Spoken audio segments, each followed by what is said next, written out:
आप सबों को एक और बार हमारे उद्धारकर्ता और जल्दी आने वाले प्रभु यीशु मसीह के सामर्थी नाम में जय मसीह की। आज के मनन का भाग हमने लिया है जो हमें मिलता है फिलिपियों की किताब अध्याय 4 उसकी 6 आयत। और मैं विश्वास करता हूं ये एक सुपरिचित आयत है जो हम सबको पता है और लिखा है, किसी भी बात की चिंता मत करो।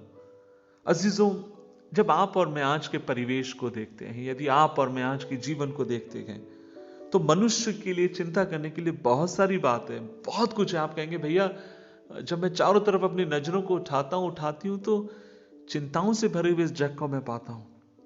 कैंसर, हृदय की समस्या, पारिवारिक समस्या, दुर्घटना में मृत्यु, अपने किसी अनुज को या अपने किसी जिससे हम बहुत अधिक प्रेम करते हैं उसको खो देना। आप कहेंगे भैया ये सारी बातें हमारे जीवन के भीतर चिंताओं को उत्पन्न करती है।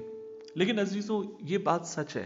लेकिन इन सब के बावजूद तब भी परमेश्वर का वचन आपसे मुझसे कहता और वो ये है, किसी भी बात की चिंता ना करो, क्योंकि परमेश्वर चाहता है कि आपका मेरा जीवन चिंताओं से मुक्त हो।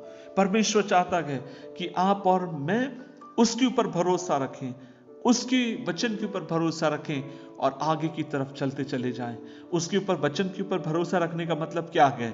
इसका मतलब यह है, अपने मन के अंदर इस बात को बढ़ने दें कि परमेश्वर को मेरी चिंता है और मेरा जीवन उसके हाथों में है। वो अपनी इच्छा के अनुसार मेरे जीवन को चलाता है और जब मेरा जीवन उसके हाथ में है तो वह मुझे दुर्घटना से बचाएगा, वह मुझे एक्सीडेंट से बचाएगा, वह मेरे बच्चों को, मेरी पीढ़ी को, मेरे जीवन को असफल होने से बचाएगा। क्योंकि मेरा जीवन किसी इंसान के हाथ में नहीं, वरन सर्वशक्तिमान परमेश्वर के हाथ में मेरा जीवन है। अजीजों, चिंता हानिकारक है और अगर आप डॉक्टरों से भी बात करेंगे तो वे भी इस बात से सहमत होंगे कि चिंता के कारण आप सो नहीं पा रहे। चिंता एक बहुत बड़ा ऐसा द्वार है जिसके द्वारा बहुत सारी बीमारियों को आप अपने जीवन में आते हुए देखते हैं।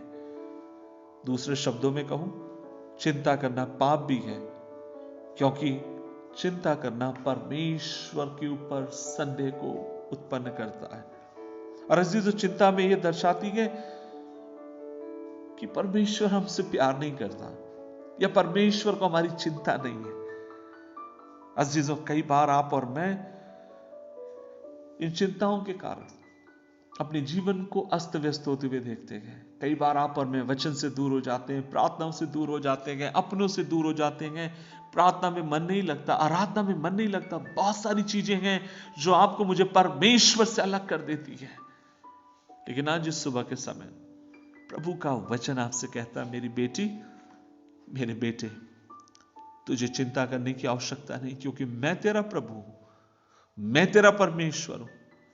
मैं तेरे संग रहूंगा, साथ रहूंगा और अपने क्रूस के ऊपर मैंने तेरी हर कमजोरी और हर चिंताओं को अपने ऊपर उठा लिया। मुझ पर विश्वास रख, आगे की तरफ बढ़। आज सुबह के समय मुझे नहीं मालूम आप जीवन की कौन सी बड़ी चिंताओं से होकर जा रहे, लेकिन मैं प्रभु से दुआ करूंगा कि प्रभु आपको अनुग्रह दे, प्रभु आपको कृपा दे, ताकि आप उसके संग विश्वास योग्य रहें, चिंता और भय मुक्त जीवन जीने वाले हो। आइए मिलकर दुआ करें। प्रभु जी, हम धन्यवाद देते हैं इस दिन के लिए, और आज हम मिलकर दुआ करते हैं यीशु के नाम में। जो मेरी बहन, जो मेरा भाई, जो मेरे अपने लोग खुदावन जो चिंताओं से के कारण संघर्ष होकर जा रहे हैं, यीशु के नाम में प्रभु जी, मैं आज दो चीज के लिए दुआ करता हूं। पहली बात, मेरी प्रार्थना है कि उनके अंदर यह विश्वास दे कि तूने उनकी चिंताओं को अपने ऊपर उठा लिया है। और दूसरी बात, प्रभु मैं दुआ करता हूं उन्हें अनुग्रह दे कि वह तुझ पर विश्वास करें और चिंताओं पर जय पाते हुए आगे की तरफ बढ़ते जाएं। मदद कर पिता, तेरे हाथ के लिए धन्यवाद, यीशु मसीह के नाम से मांगते हैं, आमीन, आमीन, आमीन। प्रभु आपको आशीष दे, प्रभु आपके संग रहे। जय मसीह।